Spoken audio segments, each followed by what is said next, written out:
Corona के मामलों में थोड़े ठहराव के बाद अब फिर से उछाल देखने को मिल रहा है। विशेषज्ञों का मानना है कि वायु प्रदूषण और त्योहारों के दौरान नियमों का उल्लंघन करने की वजह से कोरोना के मामलों में बढ़ोतरी दर्ज की जा रही है।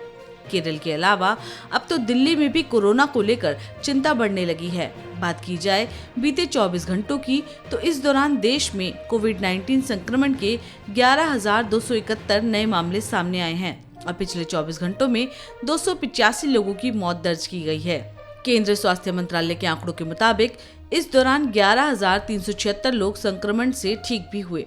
देश में संक्रमण के नए केस में आधे से ज्यादा मामले केरल में दर्ज किए जा रहे हैं।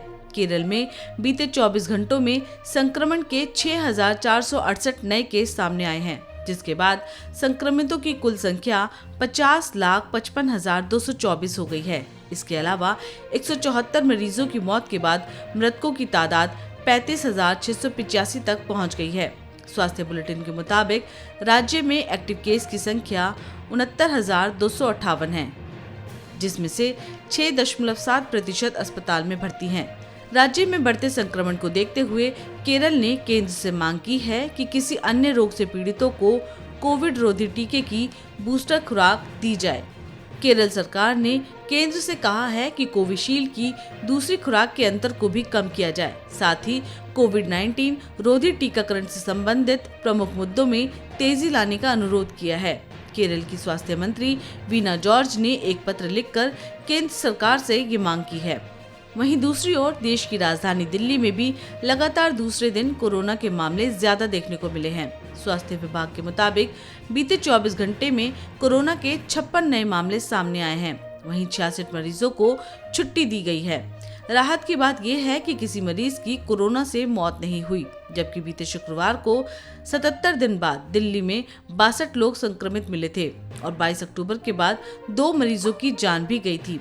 फिलहाल दिल्ली में अभी तक 14,40,388 लोग कोरोना से संक्रमित हो चुके हैं। विभाग ने बताया कि कोरोना से मृत्यु दर 1.74% है। इनके अलावा नए मरीजों की संख्या बढ़ने की वजह से अब सक्रिय मामले भी बढ़कर 361 हो गए हैं।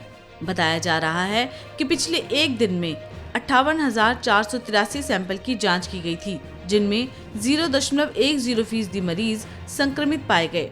दूसरी लहर आने के बाद ये संक्रमण दर सबसे ज्यादा है, क्योंकि पिछले 4 महीने से दिल्ली में 0.03 से 0.05% के बीच ही रोजाना सैंपल कोरोना संक्रमित मिल रहे थे, जबकि पिछले 3 दिन की बात करें तो ये दर 0.08, शुक्रवार को 0.09 और अब 0.01% दर्ज की गई है, जो संक्रमण के फैलने की ओर इशारा कर रही है। देश में जिस तरह से कोरोना के मामले बढ़ रहे हैं, उनसे तीसरी लहर का खतरा भी बढ़ गया है। यही वजह है कि देश में युद्ध स्तर पर वैक्सीनेशन का काम चल रहा है। कोविड-19 के खिलाफ जारी वैक्सीनेशन के तहत देश में अब तक 112 करोड़ से ज्यादा डोज लगाई जा चुकी हैं। स्वास्थ्य मंत्रालय के मुताबिक शनिवार को देश भर में 57.43 लाख डोज लगाई गई। भारत में अब तक 75 करोड़ लोगों को पहली डोज और 36 करोड़ 97 लाख लोगों को दोनों डोज लगाई जा चुकी हैं।